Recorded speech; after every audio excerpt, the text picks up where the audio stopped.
Seigneur, je t'invite pour écouter la parole éternelle, car c'est l'heure du choix. C'est l'heure du choix. C'est l'heure du choix. C'est l'heure du choix.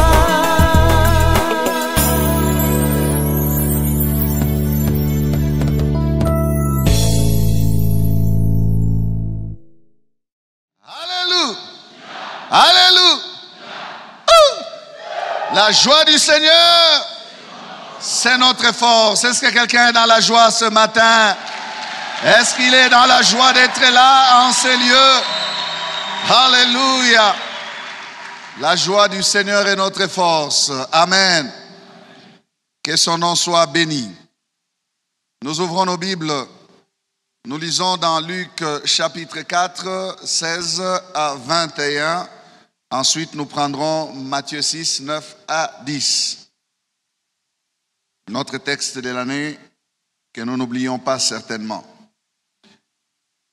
Matthieu 6, 9, 10, je disais. Donc là, nous lisons Luc 4, 16 à 21.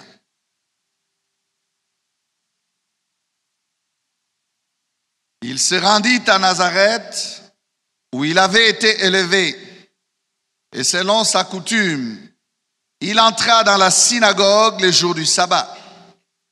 Il se leva pour faire la lecture, et on lui remit le livre du prophète Ésaïe. L'ayant déroulé, il trouva l'endroit où il était écrit: L'Esprit du Seigneur est sur moi, parce qu'il m'a oint pour annoncer une bonne nouvelle aux pauvres. Il m'a envoyé pour guérir ceux qui ont le cœur brisé, pour proclamer aux captifs la délivrance et aux aveugles le recouvrement de la vue, pour renvoyer libres les opprimés, pour publier une année de grâce du Seigneur. Ensuite, il roula le livre, le remit au serviteur et s'assit. Tous ceux qui se trouvaient dans la synagogue avaient les regards fixés sur lui. Alors il commença à leur dire: Aujourd'hui, cette parole de l'Écriture que vous venez d'entendre est accomplie. Amen. Nous proclamons ensemble Matthieu 6, 9 à 10. Notre Père qui es aux cieux, que ton nom soit sanctifié, vienne, soit faite sur la terre comme au ciel. Amen. Bon appétit. Voilà, bien-aimés, nous nous retrouvons pour continuer avec Quitte Hervé. Quitte Hervé, que ton règne vienne. Dans Quitte Hervé, nous sommes à la 10e portion. Et là, nous continuons avec ce texte de Luc 4 que nous avons abordé le 31 mars dernier. Ce texte, nous avons dit qu'il contenait le discours-programme du Messie. Il annonçait le discours-programme du Messie. Et dans cette synagogue-là, ce jour-là, Jésus va surprendre l'assemblée et leur dire qu'aujourd'hui, cette parole de l'Écriture que vous entendez, que vous venez d'entendre, est accomplie. Ils sont surpris. Ils savent de quoi il parle. Ils reconnaissent tout de suite qu'il est en train de dire que c'est lui le Messie. Ils vont les prendre de force, aller vouloir les précipiter dans la falaise. Ils l'ont amené sur la haute montagne, la plus haute montagne qui était dans cette ville de Nazareth, pour les précipiter, donc les tuer. Mais la Bible dit que Jésus passa au milieu d'eux et il s'en alla. Et je disais que notre Seigneur, certainement qu'il les avait frappés d'aveuglement. comment pouvait-il passer au milieu de ceux qui voulaient les tuer? Non, son temps n'était pas encore là. Amen. Ce n'était pas le temps où Jésus devait mourir. Non. Alors ce matin, nous disons, quand Dieu règne, la bonne nouvelle est annoncée. Quand Dieu règne, la bonne nouvelle est annoncée. Amen. Nous avons donc ce texte, le discours programme de Jésus. C'est Ésaïe le prophète qui l'avait dit, qui avait prophétisé ces choses. Quand Jésus dit aujourd'hui ces choses sont accomplies, ou ce texte, ou cette écriture est accomplie, il veut dire que la personne appropriée à exécuter le programme, la voici. C'est bien moi, votre serviteur, veut-il dire. Ces hommes n'ont pas cru. Mais regardez, il y a quelqu'un qui a voulu aussi faire la même chose que ces hommes, ne pas croire que le Messie c'est Jésus. Je parle de Jean-Baptiste. Jean-Baptiste, lorsqu'il fut en prison, d'ailleurs il mourra en prison décapité par Hérode, il va vaciller dans sa foi. Il va tanguer. Et il va envoyer deux de ses disciples vers Jésus pour qu'il lui pose la question. Je vais lire ce texte de Luc. Luc 7, versets 19 à 23. Il en appela deux et les envoya vers Jésus pour lui dire, es-tu celui qui doit venir ou devons-nous en attendre un autre? Arrivés auprès de Jésus, ils dirent, Jean-Baptiste nous a envoyés vers toi pour dire, es-tu celui qui doit venir ou devons-nous en attendre un autre? À l'heure même, lisez très bien, à l'heure même, Jésus guérit plusieurs personnes de maladies, d'infirmités et d'esprits malins. Et il rendit la vue à plusieurs aveugles. Et il leur répondit, allez rapporter à Jean ce que vous avez vu et entendu. Les aveugles voient, les boiteux marchent, les lépreux sont purifiés, les sourds entendent, les morts ressuscitent. La bonne nouvelle est annoncée aux pauvres. Heureux celui pour qui je ne serai pas une occasion de chute. Amen. Pourquoi je prends ce texte? Parce que Jésus veut prouver à Jean qu'il est celui qui devait venir. Mais par quoi lui prouve-t-il? Il ne lui prouve pas avec des discours, un autre discours, non. Il prouve en accomplissant le même discours qui avait été donné pour son programme. Je ne sais pas si vous me comprenez très bien. C'est le même discours, mais cette fois-ci, non pas un discours parlé, mais un discours accompli. En fait, ici, Jésus peut dire, cette parole de l'écriture qui a été dite de moi est en train de se réaliser. Allez raconter à Jean ce que vous avez vu et entendu. Je n'ai pas besoin de parler, j'agis. Alléluia. Il peut dire, je n'ai pas besoin de faire des discours. Je n'ai pas besoin de prouver à Jean. Je suis dans mon discours programme. Je suis dans les plans d'action, mais confiés par mon Père. Et je fais ces choses. Heureux celui qui va croire et pour qui je ne serai pas une occasion de chute. Amen. Donc je suis très bien le Messie. C'est bien moi. J'accomplis le discours programme. Amen. Vous savez, il est différent des hommes, Jésus. Aux élections, ils vous promettent le développement, la modernisation, ils vous promettent des choses. Mais à la fin, ils ne vous rendent pas compte. Mais Jésus dit, je n'ai pas besoin d'un discours. Allez dire à Jean ce que vous voyez, ce que vous avez vu et entendu. Allez dire à Jean. Alléluia. Bien-aimés, est-ce que nous avons besoin de douter que Jésus est le Messie? N'est-ce pas que nous sommes des lettres vivantes? Nous pouvons dire à Jean. tu vois. Est-ce que tu ne peux pas dire à Jean, toi? Tu peux dire à Jean, écoute, pourquoi tu doutes? Moi, je suis le produit de Jésus. Tu peux dire à Jean, Jean, c'est qui? C'est celui qui doute. Jean, c'est qui? C'est celui qui hésite que Jésus-Christ est le Messie et qui pose plusieurs questions. Amen. Il a déployé les actes de son programme d'action. Et il dit, cette parole est accomplie aujourd'hui.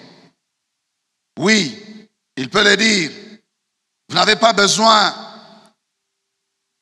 de douter parce que Jésus est égal à Jésus. Je m'inquiète souvent des gens. Je dis, mais Jean, tu avais la foi. Tu n'avais pas encore vu des miracles. Tu n'as pas encore entendu des discours. Tu l'as vu juste passer. Tu as dit, voici l'agneau de Dieu qui ôte les péchés. Mais qu'est-ce qui s'est passé dans ton cœur pour que tu puisses lui poser des questions au point même de l'effacer qu'il n'est pas le Messie? J'ai déjà expliqué cette affaire ici. Je crois que c'est au début de l'année ici dans les séminaires. Le problème c'était quoi? Le problème c'est que Jean, tout comme les autres fils d'Israël, ils attendaient un Messie puissant. Mais Jean n'avait pas présenté le lion de la tribu de Juda. Jean avait présenté l'agneau de Dieu. Mais Jean a oublié. C'était pas le roi qui devait venir avec puissance et force. Le lion qui vient s'introduire dans son règne, qui vient rétablir le trône de David. Non, c'était l'agneau de Dieu qui ôte les péchés. L'agneau vient faiblement. Sa première venue, c'était pour nous sauver, bien-aimés. Il est roi, mais il était faible. Alors quand Jean voit que les Romains continuent, lui il est en prison, Hérode domine, tout ça, il dit, ce n'est pas lui. Parce que normalement, tel que je sais ce que le Messie fera, il ne fait pas ça. Mais Jésus les ramène dans son discours programme. Hein? Il les ramène, il dit, Jean, ne regarde pas à ces choses-là. Ne regarde pas à ce que les autres prophéties disent. Ça, c'est la phase B. Mais contente-toi d'abord de la phase A. Et dans ce qu'il dit là, il y a le point que nous allons aborder aujourd'hui. Nous voulons bien aimer commencer à examiner ce discours programme. Je vous ai promis que ça prendra quelques dimanches. 18-19, il dit, l'Esprit du Seigneur est sur moi, parce qu'il m'a oint pour annoncer une bonne nouvelle aux pauvres. Il m'a envoyé pour guérir ceux qui ont le cœur brisé, pour proclamer aux captifs la délivrance et aux aveugles le recouvrement de la vue, pour renvoyer libres les opprimés, pour publier une année de grâce du Seigneur. Si vous comptez avec moi, il y a 6 points. Donc nous verrons un à un ce point. Et aujourd'hui, quand Dieu règne, la bonne nouvelle est annoncée. L'Esprit du Seigneur est sur moi parce qu'il m'a oint pour annoncer une bonne nouvelle aux pauvres. Amen. Pour annoncer une bonne nouvelle aux pauvres. Voilà le premier axe de la mission du Messie. Annoncer la bonne nouvelle aux pauvres. C'est l'une des tâches les plus importantes que notre Seigneur Jésus-Christ a eu à remplir avec fidélité. Il est entré dans ce monde avec un message. Il est venu avec la bonne nouvelle. Il est venu trouver, je l'ai dit et je le répète, un monde en plein chaos. La nation juive était sous la domination romaine. L'homme était plus que jamais esclave du diable. Le chaos était là, les ténèbres étaient épaisses sur la face de la terre. Le monde était perdu. Le Messie que le peuple attendait devait venir avec une bonne nouvelle. Que dis-je? Avec de très bonnes nouvelles de la part de Dieu. Et le peuple attendait, il soupirait après cela. Quand Jean-Baptiste s'est levé pour commencer à annoncer la parole et préparer le chemin du Messie, ils ont confondu, ils ont dit que Jean-Baptiste était le Messie. Ils ont envoyé des gens vérifier auprès de Jean-Baptiste. Es-tu le Christ? Pourquoi? Parce qu'ils avaient soif. Ils avaient soif de la liberté. Ils avaient soif, bien-aimés, de la bonne nouvelle. Ils ont vu Jean annoncer la parole. Ils ont envoyé des gens demander à Jean-Baptiste s'il était le Christ. Mais Jean-Baptiste a dit, je ne le suis pas. Christ est venu avec la bonne nouvelle. Je peux dire ce matin qu'à chaque alliance, sa bonne nouvelle. Moïse est venu avec la loi. Christ est venu avec la grâce. Avant d'inaugurer la première alliance, Dieu a donné à son peuple des lois et des ordonnances pour marcher avec son peuple. De même, avant d'inaugurer la deuxième et la dernière, celle qu'on appelle la nouvelle alliance, Dieu envoya son Fils avec la bonne nouvelle pour marcher avec un peuple, non pas le même peuple, mais un nouveau peuple qu'il va se former et qu'il va appeler l'Église. Il dit, je bâtirai mon Église. Dieu avait dit, ils me bâtiront un sanctuaire. Mais dans la nouvelle alliance, il dit, je bâtirai mon Église. Moïse a donné la loi pour que le peuple marche avec Dieu. Jésus va commencer à sauver et à ajouter à l'Église ceux qui sont sauvés pour qu'ils marchent avec lui. À chaque alliance, sa bonne nouvelle. La loi était la bonne nouvelle de l'ancienne alliance. La grâce, c'est la bonne nouvelle de la nouvelle alliance. Alléluia. Il vient annoncer ce que Dieu a décidé de faire. Il vient dire que le régime a changé et que l'amnistie générale sera proclamée à tous les pécheurs du monde entier privés de la gloire de Dieu. Désormais, la gloire sera accessible en lui et par lui seul.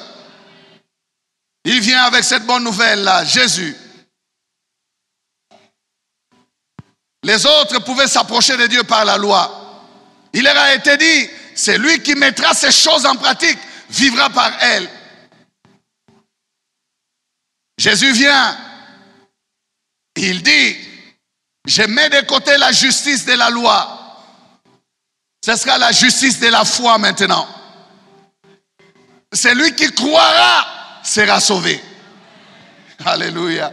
Comme pour dire, tu n'as plus besoin de faire ce qui est déjà accompli. Tu n'as que besoin de croire. Tu feras quoi? Bien-aimé, qui d'entre nous peut payer? Qui d'entre nous pouvait satisfaire les exigences terribles d'un Dieu terrible qui exigeait les sacrifices parfaits?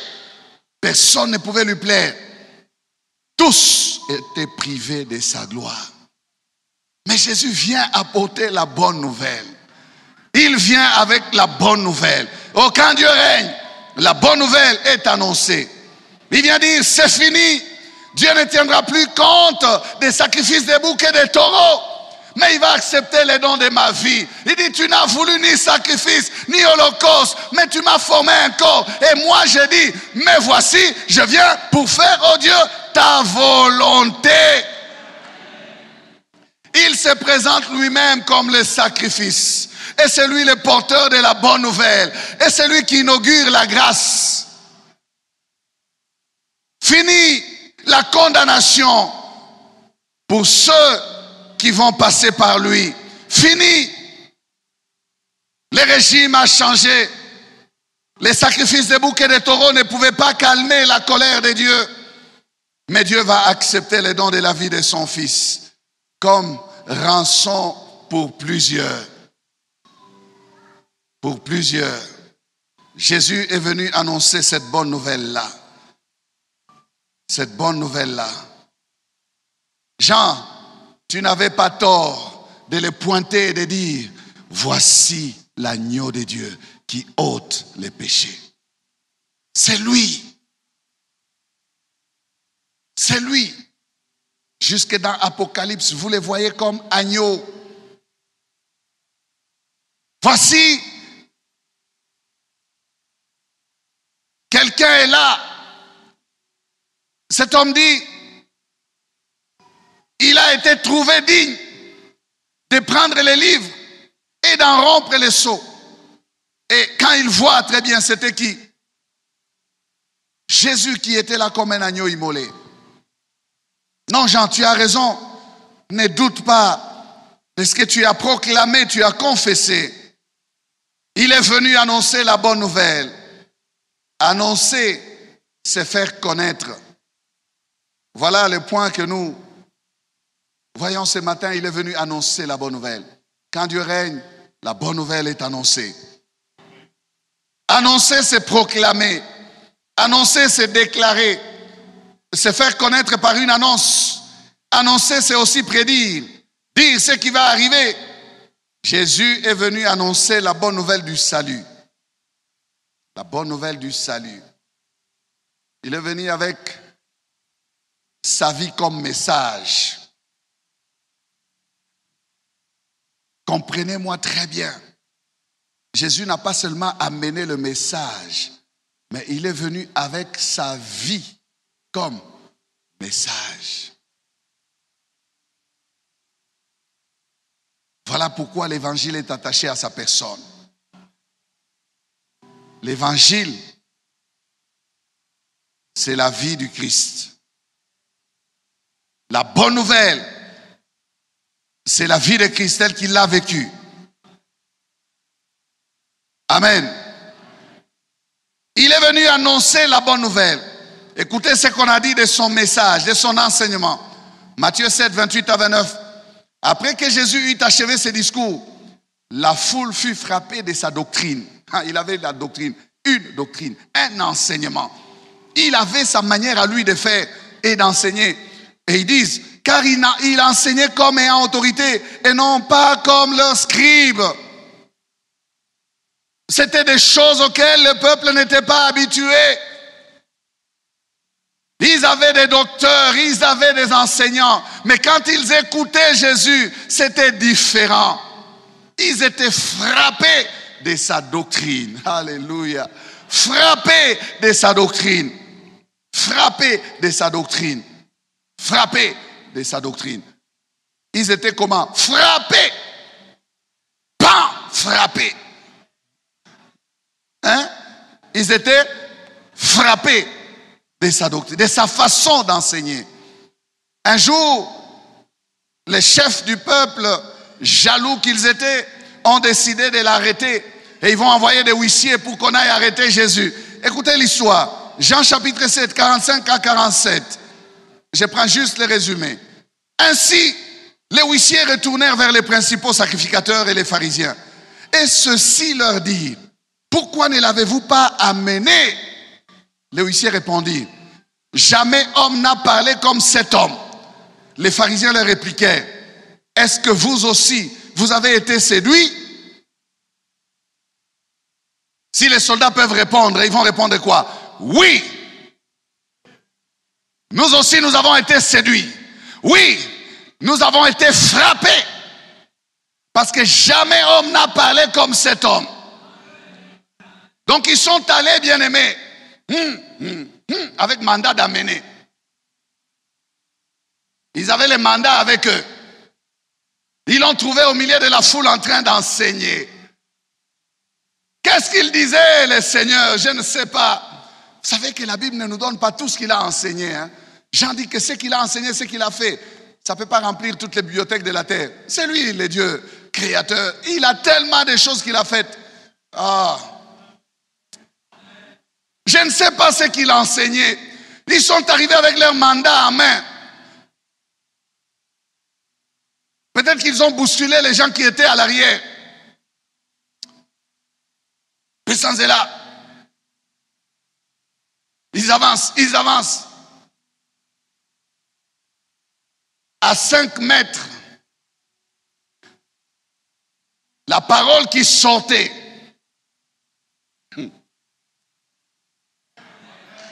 Une seule parole les a fait stopper d'abord.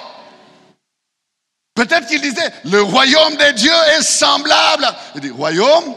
Écoutons d'abord ça. Royaume, c'est quoi encore? Ils se sont arrêtés. Le royaume des cieux est semblable à... La parole les a touchés. La parole les a frappés. Bien-aimés, les mandats qui étaient dans la main a été plié, froissé, et il a remis en poche. Il dit, cet homme dit, je vais commencer par où? Je vais commencer par où? Ce qu'il dit là, je n'ai jamais entendu. J'ai besoin d'écouter d'abord ce qu'il dit là. Mais un homme comme ça, comment l'arrêter alors qu'il a des paroles comme ça? Bien-aimés, ils ont été à la rencontre de la parole qui était en train de parler. La parole faite chair était en train de parler. Imaginez la parole en train de parler. Quelle sagesse, quelle puissance, quelle autorité. La parole était en train de parler. La parole a été faite chair. Elle est venue chez les siens, mais les siens ne l'ont point reçue. Mais à tous ceux qui l'ont reçue, elle a donné le pouvoir. Il y a le pouvoir dans la parole. Le pouvoir de la parole neutralisait ces gens.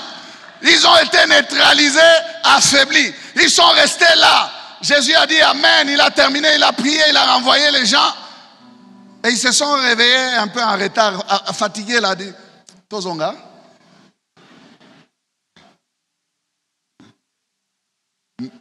Pourquoi ne l'avez-vous pas amené? Amené qui? Est-ce que vous l'avez entendu? Mais écoutez, les chefs, quand vous lisez la suite de cette histoire, les chefs sont orgueilleux. Ils ont dit, est-ce que vous avez vu quelqu'un parmi les chefs qui a cru en lui? Est-ce que vous avez vu quelqu'un parmi les chefs qui a cru en lui? Mais ces peuples ici, qui ne connaissent pas la loi, ce sont des maudits. Quel orgueil! Voilà pourquoi, bien-aimés, voilà pourquoi, j'avance. Jésus est venu annoncer la bonne nouvelle aux pauvres. Aux pauvres. Et c'est bien précisé, c'est bien clair. Il est venu annoncer la bonne nouvelle aux pauvres. Eux, ils n'étaient pas pauvres, ils étaient riches. Est-ce que quelqu'un des chefs a-t-il cru? Mais vous êtes riches, vous allez croire pourquoi. Ils ont leur doctrine, ils ont leur rituel, ils ont leur secte, ils ont leurs habitudes, ils ont ce qu'ils font à la synagogue et au temple. Ils sont pleins de cela. Les riches, c'est celui qui est plein. Non, attention, on ne parle pas richesse financière ici. Richesse des cœurs. Ils étaient riches, ils étaient des connaisseurs. Ils disaient, nous sommes disciples de Moïse. Mais celui-ci, nous savons d'où il vient. Nous ne savons d'où il vient. Il est traité avec mépris. Matthieu 5, verset 3, dit ceci. Heureux les pauvres en esprit, car le royaume des cieux est à eux. Amen. Heureux les pauvres en esprit. Non, ce ne sont pas les pauvres que la colonisation appelait pauvres. Pour vous dire, ne vous occupez pas de l'or et du cobalt. Oh. Laissez-nous faire. Mais vous, croyez, parce que le royaume est pour vous. Ça, c'est un faux évangile. Les pauvres, ce ne sont pas les pauvres qui sont dans les dénuements, les manquements, la précarité, la souffrance. Non. Ce ne sont pas les pauvres en termes d'argent, de richesses matérielles. Non. Ce sont des pauvres en esprit, précise très bien le Seigneur. La bonne nouvelle est annoncée aux pauvres. Ceux-là qui ont soif de Dieu, ceux-là qui désirent rencontrer le Seigneur, ceux-là qui n'ont pas d'appui dans un monde troublé, ceux-là qui ne connaissent pas où trouver refuge, qui sont à la recherche du réconfort, ceux-là qui veulent entendre une parole de consolation, qui veulent voir leur cœur être apaisé par les tourments, parce que troublés par les tourments du péché, ce sont ceux-là les pauvres. Ils soupirent. Oh Dieu, si tu es là, fais quelque chose. Ils veulent de Dieu. Voilà les pauvres. La bonne nouvelle est annoncée aux pauvres. Les riches Ils sont remplis. Ils n'ont rien. Ils ne connaissent pas, mais ils prétendent connaître. Ils sont satisfaits parce qu'ils n'ont besoin de rien. Ils pensent avoir, mais ils n'ont pas. Ils n'ont pas la meilleure connaissance de Dieu. Ils sont à côté. Dieu est en train de changer le régime, mais ces gens ne le voient même pas. Ils ne savent même pas.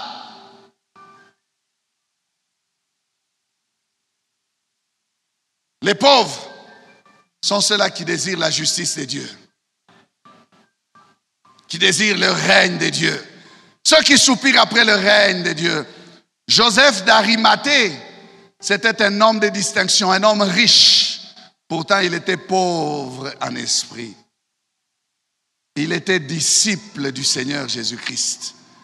Et lorsqu'il a vu la nuit arriver, Jésus sur la croix, il a dit non, je vais user de mon influence, des riches, d'hommes élevés, mais assoiffés de Jésus. Je ne peux laisser le corps de mon Seigneur traîner un jour de sabbat. Le lendemain, c'était le sabbat. Il faut tout faire pour les descendre aujourd'hui. Il est allé parler à Pilate et il a demandé le corps. On lui a donné le corps. Bien-aimé, vous pouvez être riche, mais pauvre en esprit, aimant Dieu, faisant des choses pour la gloire de Dieu. Où sont les riches pauvres qui peuvent faire avancer le royaume? Ceux-là qui ont reçu la bonne nouvelle. Joseph d'Arimathée, excusez. Joseph d'Arimathée a réclamé le corps de Jésus. Et il est allé l'enterrer où? Dans son sépulcre à lui, creusé dans les rochers.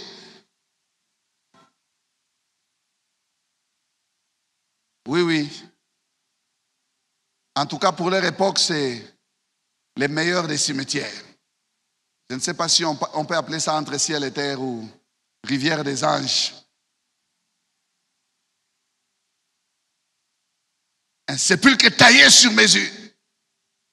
Il dit, pour moi, on verra après. Ce n'est pas un problème. Mon Seigneur ne doit pas être exposé comme ça. Mettez-les là. Voilà les pauvres en esprit. Pauvre en esprit, n'est pas attaché à la richesse de ce monde. Bien-aimés, nous n'avons rien à emmener, nous n'emporterons rien. Ces choses-là doivent servir à l'avancement du règne, du royaume. Alléluia. Du royaume. Le royaume de Dieu. Bien-aimé, le règne de Dieu est intimement lié à la bonne nouvelle. Le royaume de Dieu n'avance pas sans la bonne nouvelle. Et laissez-moi nous dire ici que la bonne nouvelle, c'est l'évangile. C'est ça la signification de la bonne nouvelle. Bonne nouvelle. En un mot, évangile. Évangéliser, répandre la bonne nouvelle. Amen. Pas de règne de Dieu sans l'annonce de la bonne nouvelle. Et c'est Jésus qui est venu avec la bonne nouvelle. Matthieu 83, Jésus parcourait toute la Galilée, enseignant dans les synagogues, prêchant la bonne nouvelle du royaume, prêchant la bonne nouvelle du royaume, et guérissant toute maladie et toute infirmité parmi le peuple. Marc 1, 14 et 15. Après que Jean eut été livré, Jésus alla dans la Galilée, prêchant l'évangile de Dieu. La bonne nouvelle, c'est l'évangile de Dieu. Il disait, le temps est accompli et le royaume de Dieu est proche. Répentez-vous et croyez à la bonne nouvelle. Alléluia. Et croyez à la bonne nouvelle. C'est une bonne nouvelle. L'annonce du salut. Si vous acceptez cette nouvelle, vous êtes épargnés. Répentez-vous et croyez à la bonne nouvelle. Croyez au message du royaume que je vous apporte. Croyez en moi. Une fois on lui a demandé, Seigneur, quelle œuvre devons-nous faire pour être sauvés? Il leur a dit, l'œuvre de Dieu est que vous croyez en son nom et en celui qu'il a envoyé. Voilà l'œuvre de Dieu. Vous n'avez rien à faire que de croire. Croire tout simplement. L'évangile, la bonne nouvelle présente le salut en Jésus. Nous ne sommes pas sauvés par des œuvres de justice que nous aurions faites. Non. Le salut est en Jésus-Christ. C'est lorsque nous croyons en Jésus-Christ que nous sommes sauvés. C'est ça la bonne nouvelle, l'évangile. La bonne nouvelle présente le salut en Jésus-Christ. L'évangile, c'est un message, bien-aimé, centré sur Christ. Il est christocentrique. Lorsqu'on remplace Christ par autre chose, ce n'est plus l'évangile, c'est autre chose. Lorsqu'on dit que le Saint-Esprit c'est à Longo et que le Fils c'est Fumwalongo et que le Père c'est Mbidialongo, si c'est qui? Ce n'est plus l'évangile. C'est autre chose. L'évangile parle de Jésus. Et le salut est gratuit. Nous le recevons par grâce au moyen de la foi.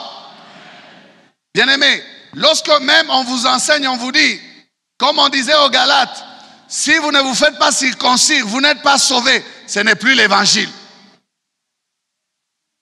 Si on vous dit, si on ne vous délivre pas, vous n'êtes pas passé par la délivrance, vous n'êtes pas sauvés. Ce n'est plus l'évangile. Si on vous dit, vous n'avez pas bu l'eau, donc vous n'êtes pas sauvés, vos péchés sont encore là. Ce n'est plus l'évangile. Est-ce que je parle à quelqu'un? Je parle de la bonne nouvelle. La bonne nouvelle est centrée sur Jésus. Jésus est Jésus seul. Jésus est Jésus-Christ de Nazareth. Alléluia. Jésus-Christ seul. C'est lui qui est né de la Vierge Marie, qui vécut une vie sans péché, tenté en toutes choses, mais sans commettre de péché, arrêté et livré entre les mains des païens, Ponce Pilate et compagnie, jugé par Hérode, et puis livré entre les mains des sacrificateurs qui l'ont mis à mort. Ils l'ont crucifié au bois à Golgotha. Et là, il a été enterré, enseveli. Il a fait 3 jours dans la mort. 3e jour, il est sorti libre et vainqueur de la mort. Il est monté, élevé par la droite du Père. Il s'est assis dans la gloire, à la droite du Père, d'où nous l'attendons. Voilà l'évangile. Si on vous prêche autre chose, on vous dit, vous n'avez pas fait l'offrande, vous n'êtes pas sauvé. Ce n'est pas l'évangile.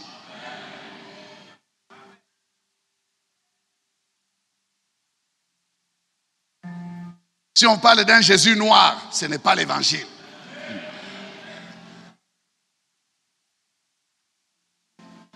Même si on vous parle d'un Jésus américain de Kentucky, ce n'est pas l'évangile. Écoutez ce que la Bible dit, Galates 1, 8. Mais quand nous-mêmes, quand un ange du ciel annoncerait un autre évangile que celui que nous vous avons prêché, qu'il soit anathème. Paul ne s'exclut pas. Il dit même moi-même, si seulement je change mon message, j'apporte un autre évangile. Quand vous lisez avant, il dit, non pas qu'il y ait un autre évangile. Non, l'évangile est seul. Il n'y en a pas un autre. Mais parce que ceux qui viennent annoncer annoncent autre chose que ce qu'ils doivent annoncer. Qu'il soit comment? Anathème. Qu'il soit maudit. Même un ange, qu'il soit maudit. Parce que les hommes sont prêts à croire au message des anges. Oh, c'est un ange qui m'a apparu. Donc, moi, je suis fait Dieu.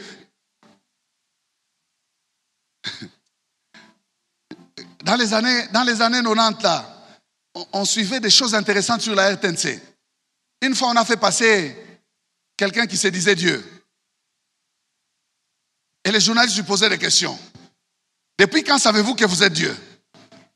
Il a dit, depuis les années 80 ici. Les journalistes lui disent, comment? Depuis les années 80, il dit, oui, oui. Comment vous savez que vous êtes devenu Dieu? Il dit, les prophètes avaient dit, celui sur qui descendra la nuée, c'est celui-là qui est Dieu. Alors, la nuée est descendue sur moi. Je suis Dieu. Regardez la bêtise des hommes. La nuée est descendue sur moi. Je suis Dieu. Non, non. C'est pas vrai. Dieu n'a pas besoin de remplaçants. Et Dieu n'aura pas de remplaçants. Jésus-Christ n'aura pas de remplaçants. Il a reçu un ministère non transmissible, de sorte qu'il est capable de sauver tous ceux qui s'approchent de Dieu par lui. Un ministère non transmissible. Tokoluna, tokokola, tokokola, tokoromatina, kimukolo. Akotika la kaka. Zambi. Tokoleka, akotika la. Tutapita, tunazeka, tunapita, tunakufa, tunakwenda, bengine wanakuya. Ekopaka Mungu. On ne les changera pas. Il dit, ils vieilliront tous comme un vieux vêtement. Ils seront changés. Mais lui, il reste. Il reste.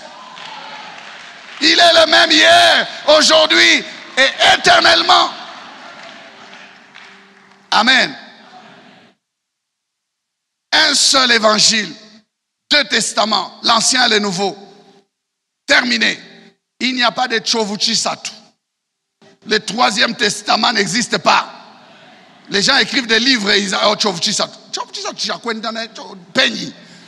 Chakwenza chini. Il n'y a pas de Chovuchisatu, ça n'existe pas. Un seul évangile, 2 testaments, un seul message. L'Ancien Testament, c'est l'ombre des choses à venir. Tout ce qui est dit dans l'Ancien est réalisé dans le Nouveau. Si vous lisez l'Ancien, très bien, vous y voyez le Christ du Nouveau Testament, très bien. Tous les sacrifices parlent de Jésus. Tous les rituels lévitiques parlent de Jésus. Les sacrifices par excellence. Amen. Pour sauver, bien-aimés, Dieu envoie l'évangile. Oh, Dieu n'a pas confié la bonne nouvelle aux anges. Non. Les anges n'ont pas l'appel à l'évangélisation. Les anges n'amènent pas le message du salut. Non. Lorsque Dieu veut sauver quelqu'un, même si l'ange lui parle, Dieu va envoyer un homme. C'est le cas de Corneille. Il dit à Corneille, envoie qu'on cherche Pierre pour qu'il vienne te dire les choses par lesquelles tu seras sauvé. Pourquoi l'ange ne lui a pas dit les choses par lesquelles il doit être sauvé? Parce que l'ange n'en a pas le droit. L'évangile est pour nous les humains. Alléluia. Quel privilège que Dieu nous a confié. Il prend la bonne nouvelle, il nous la confie. Paul a compris sa responsabilité. Il dit, c'est à moi de faire cela. Il dit, je n'ai point honte. Romains 1,16, car je n'ai point honte de l'évangile. Pourquoi? C'est une puissance de Dieu pour le salut de quiconque croit. Du juif premièrement, puis du grec. L'évangile, c'est quoi? C'est une puissance pour le salut. L'évangile, ce n'est pas les massapo. Non. Une puissance pour le salut. Vous entendez l'évangile et vous n'êtes pas sauvé, vous n'avez pas bien entendu l'évangile. L'évangile a le pouvoir de vous transformer. Vous ne devez pas faire des années assis sur une chaise ou sur un banc d'une église sans être sauvé. Vous êtes flou, vous êtes suspect, vous êtes bizarre. L'évangile que nous entendons, c'est de lui que nous vient la foi. La foi vient de ce qu'on entend, et ce qu'on entend vient de la parole de Christ. Et la parole de Christ, c'est l'évangile. Amen. 5 ans, 10 ans à l'église, mais jamais sauvé.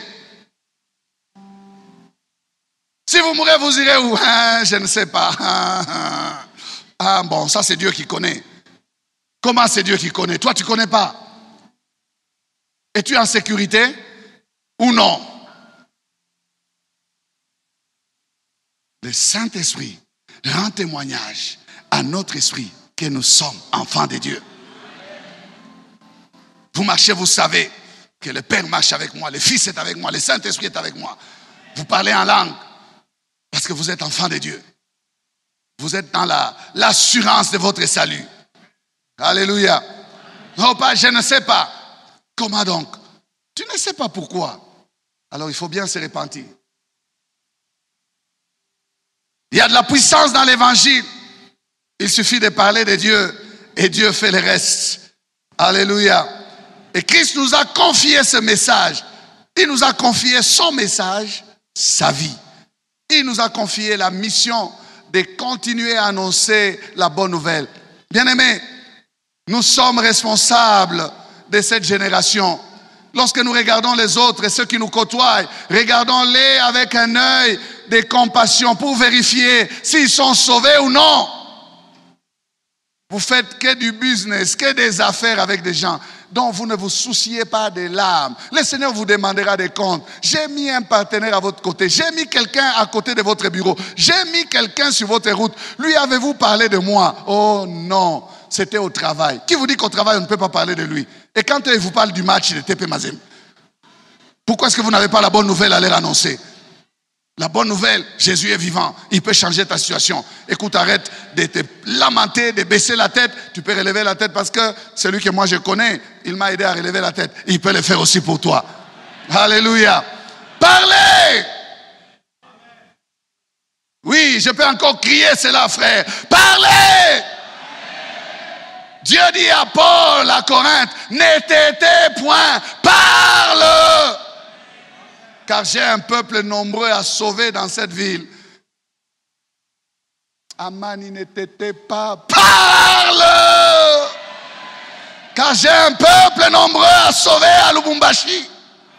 Parle!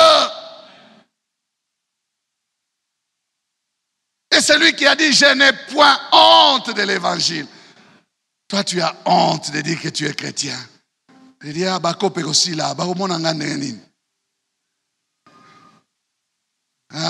la bonne nouvelle est arrivée chez toi ce matin. Tu deviens dépositaire de cette bonne nouvelle.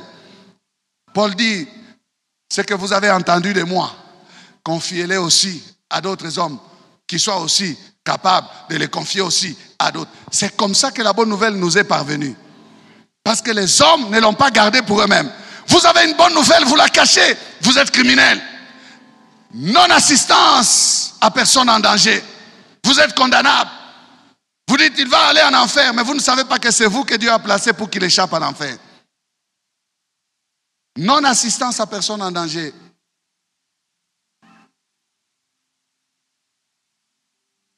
Amen. Quand Dieu règne, la bonne nouvelle est annoncée. Bien-aimés, je ne parle pas seulement de Jésus, maintenant je parle de nous. Jésus n'a pas d'autres bras que nos bras. Il n'a pas d'autres pieds que nos pieds. Il n'a pas d'autre bouche que notre bouche. Puisqu'il vit en nous, c'est à nous de parler. Regarde ton voisin, dis-lui, c'est à toi de parler. Est-ce que tu parles? Le fardeau de la bonne nouvelle nous est confié. Ne les gardons pas. Nous sommes appelés, bien-aimés, à les transmettre aussi pour qu'ils continuent. C'est comme ça que le règne de Dieu va se répandre. Nous n'allons pas rester seulement en prière. Que ton règne vienne. Que ton règne vienne. Le règne de Dieu est avec nous. Il doit avancer lorsque nous avançons. Allons à la conquête des territoires où il n'est pas encore annoncé. Allons à la conquête des villes, des cités où Christ n'est pas encore annoncé. Allons. Amen. Et pour cela, Jésus ne nous a pas laissés seuls.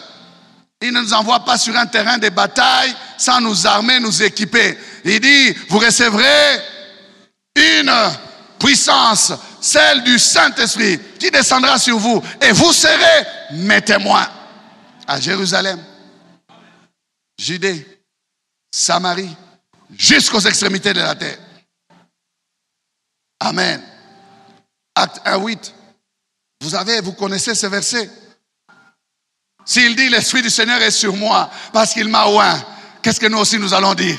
L'Esprit du Seigneur est sur nous. Acte 1:8. Avez-vous reçu le Saint-Esprit lorsque vous avez cru? Lorraine? Oui? Ah, il faut témoigner. Avez-vous reçu le Saint-Esprit? Il faut témoigner. S'il lui dit, l'Esprit du Seigneur est sur moi, parce qu'il m'a oint, pour annoncer une bonne nouvelle aux pauvres. Ne quittez pas la ville, attendez ce que le Père a promis. S'il vient sur vous, vous faites quoi? Nous, notre Saint-Esprit, c'est de faire des fiers avec quand nous modérons. et de parler.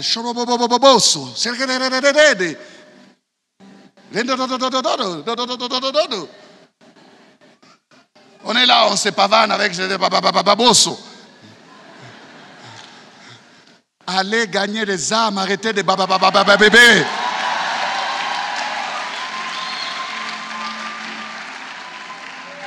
Arrêtez de bébé. Allez gagner les âmes. L'Esprit du Seigneur est sur moi. Il m'a oint pour annoncer la bonne nouvelle.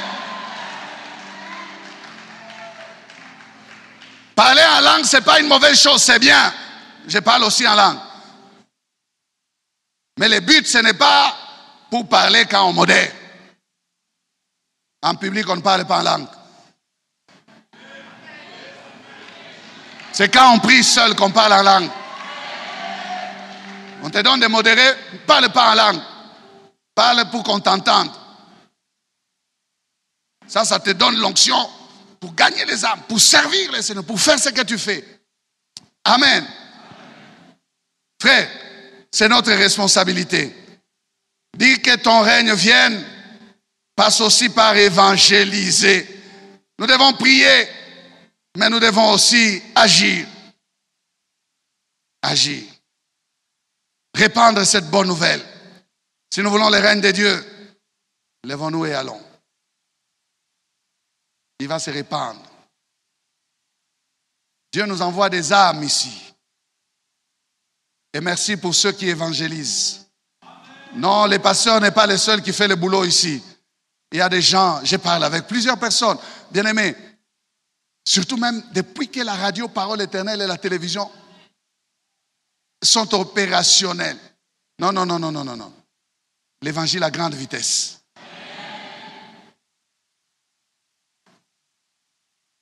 J'ai des SMS, j'ai des témoignages, Non. Et j'ai béni Dieu pour cela. Amen. Nous devons travailler pendant qu'il fait encore jour. Lèvons-nous et évangélisons. Amen. Il y a des âmes à gagner. Les pauvres sont là.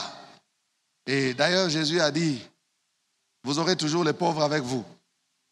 Là, il a dit, les pauvres et les démunis. C'est vrai, mais moi, j'ai dit que nous avons toujours les pauvres avec nous aussi, les pauvres spirituels. Un pays comme le Congo, non, il y a la soif de Dieu. Il y a la soif de Dieu. Avec un tam-tam, quelqu'un commence une église et les gens viennent. Avec un tam-tam seulement. Ça ne se fait pas ailleurs comme ça. Non. Ailleurs, surtout de l'autre côté là, vous donnez les traités. Il y a un frère qui avait donné les traités à quelqu'un. Il a dit, c'est quoi ça? Il a pris devant lui, il les regarde dans les yeux, il déchire. Il dit, voilà ce que j'ai fait de ton histoire. Il n'y a pas soif. Ils sont riches. Je n'ai pas besoin de ça. Ils sont riches. Mais ici, vous pouvez vous mettre sur la route ici. Vous arrêtez quelqu'un. Est-ce que je peux vous parler de Jésus? Il dit, papa, c'est ma. Même vous, on vous arrête, vous vous arrêtez. Il y a des gens qui vous arrêtent aussi. Mais non, on a un esprit de mort. Vous vous arrêtez. C'est la soif. Les gens ont soif de Dieu ici. Une soif terrible. Baba, c'est moi. On veut de Dieu. On a soif. Alors pourquoi ne pas profiter? La saison est favorable. L'occasion est favorable. La mission nous a confiée dit prêche, que l'occasion soit favorable ou non. Pour nous, nous ne sommes pas encore ou non. Non, nous sommes dans favorable. Il n'y a aucune interdiction. Des fois, l'église commence sans documents. Les documents viendront après. La soif. Quand Dieu règne, la bonne nouvelle est annoncée. Nous allons nous lever. Et celui qui a déjà cru, et celui qui vient d'entendre seulement ce matin la bonne nouvelle, tous, nous allons prier. Si tu n'as pas encore cru, tu vas prier pour croire. Pour dire, Jésus, sauve-moi ce matin. Si tu es déjà sauvé, tu vas prier pour ta responsabilité. Pour dire, Seigneur, aide-moi à annoncer la bonne nouvelle. Remplis-moi de ton esprit, réveille-moi de ton esprit pour que j'annonce ta bonne nouvelle. L'évangile du royaume, le message de Jésus. Commence à parler au Seigneur, n'attends rien. Bien-aimés, nous vous remercions d'avoir suivi ce message et nous prions pour que la grâce du Seigneur continue à agir dans votre cœur et que le message puisse apporter des fruits pour lesquels Dieu l'a envoyé chez vous. Nous voulons juste vous encourager à vous qui n'avez pas encore donné votre vie à Christ, à faire cette prière avec nous maintenant et à faire cette prière avec un cœur ouvert et une décision venant de votre cœur. Vous pouvez juste prier avec nous maintenant en répétant ces paroles après moi et en disant ceci. Seigneur Jésus, je t'ouvre mon cœur, je te donne ma vie. Sois mon Seigneur et mon Sauveur. Pardonne mes péchés, Seigneur. Inscris mon nom dans ton livre de vie. Je m'abandonne à toi. Que le Saint-Esprit m'aide à te suivre et à te servir. Merci pour la nouveauté de vie et merci pour, Seigneur, au Dieu de gloire, l'obéissance à ta parole que tu crées en moi. Parce que c'est toi qui crées le vouloir et le faire. Selon ton bon plaisir. Je te dis merci. Amen. Que Dieu vous bénisse parce que vous avez pris la décision de devenir chrétien et de vous engager à suivre Jésus et à les servir. Vous pouvez nous contacter au numéro qui apparaît à l'écran et nous serons toujours disposés à répondre à vos questions, à vos préoccupations. Nous sommes là pour vous servir et nous serons aussi heureux d'avoir un temps de prière avec vous dans nos installations 6 avenue Kasavubu, Sandoa, à l'église La Parole Éternelle, ici à Lumbashi. Que Dieu vous bénisse, que sa grâce et sa paix soient dans vos maisons. Au revoir, nous vous aimons.